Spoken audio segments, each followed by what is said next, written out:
G'day. Why you procrastinate, and it has nothing to do with laziness. I want to ask you something, and I want you to be honest with yourself. Is there something you've been meaning to do, something that actually matters to you that you just keep not doing? Maybe it's starting the business, writing the book, having the conversation, applying for the role. Whatever it is, you know the one. You've probably known it for a while. If you've ever sat down, ready to finally do the thing, and 2 hours later you're watching a stranger's kitchen renovation on YouTube, this video is for you. Because today we're going to talk about the real reason you procrastinate. And I promise you, it has nothing to do with laziness. Why it's not about laziness. Let's start by destroying the most damaging lie most of us were told growing up.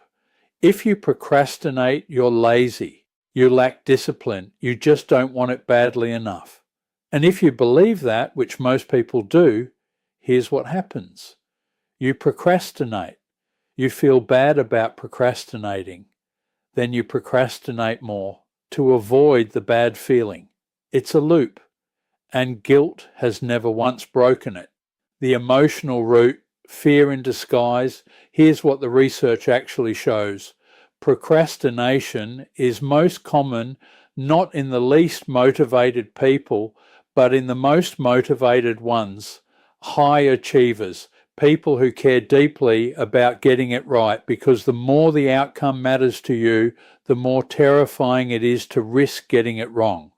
Procrastination isn't a motivation problem, it's a protection problem, and that changes everything. The 3 fears driving your avoidance.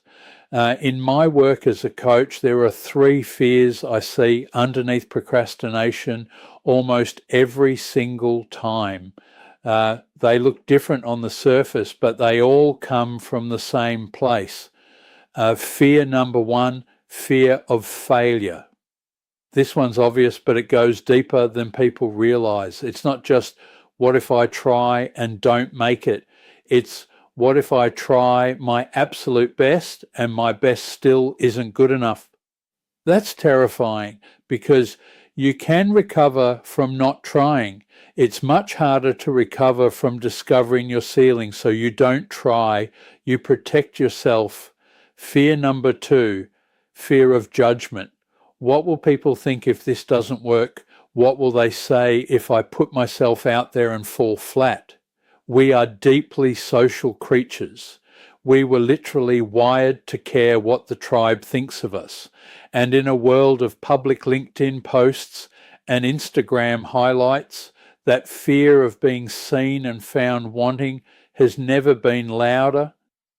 Fear number 3, and this one surprises people, fear of success. What if it actually works? What if the business takes off and I can't sustain it? What if people expect even more of me? What if getting what I want changes everything I know about my life? Success is a disruption too, and your brain doesn't always want disruption, even good disruption. The reframe that changes everything. Here's what I want you to do with all of this. Stop judging yourself for procrastinating. I mean it. The moment you shift from I'm broken because I'm not doing the thing to I'm curious about what this avoidance is protecting me from, everything changes. You go from a battle with yourself to a conversation with yourself. You are not broken. You are not lazy. You are a human being with a brain that is doing exactly what it was designed to do, keep you safe. The work isn't about forcing yourself to push through the fear.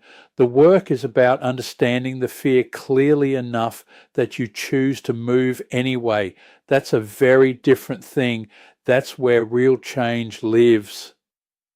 The one question to ask yourself today, I want to give you something practical before we wrap up. One question that I use with my coaching clients and that I've used on myself when I'm stuck. And the question is this: what would you do today if you already knew it was going to work? Write it down right now if you can. Because here's what happens when you answer it honestly. You stop debating the outcome. You stop managing the risk. You stop negotiating with your fear, and you just do the thing you already know you want to do. The answer to that question is almost always the exact thing you've been avoiding. And the reason you've been avoiding it is almost always one of those three fears we talked about. Name the fear and then choose just for today to move anyway. How to start moving for real this time. So what does moving actually look like? Not the motivational poster version, the real version. Here's what works and what doesn't. What doesn't work, waiting until you feel ready. Setting a perfect 90-day plan before you start. Trying to eliminate the fear before you act. You will be waiting forever. The fear doesn't go first. The action does. What does work? Making the smallest possible first move. Not a plan, not a strategy session. A move. Send the email, open the document, record the first 30 seconds, book the coffee.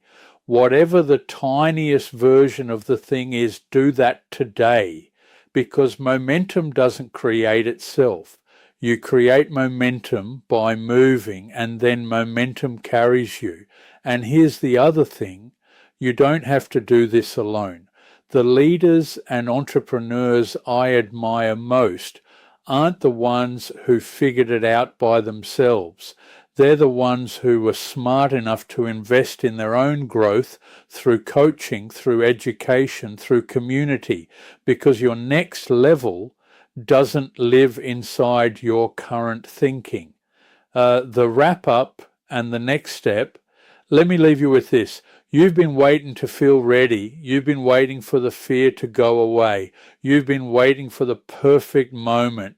And here's the truth, that moment isn't coming, but you can create one. Starting today, starting with one question, one small move, and one decision to stop protecting yourself from the life you actually want. If this hit home for you, I want to hear about it. Drop a comment below. Tell me the one thing you've been putting off that you know would change everything. I read every single one. And if you're ready to do this work, not just think about it, visit the link in the description or send me a message directly. I work with leaders and entrepreneurs who are done waiting and ready to build what's next.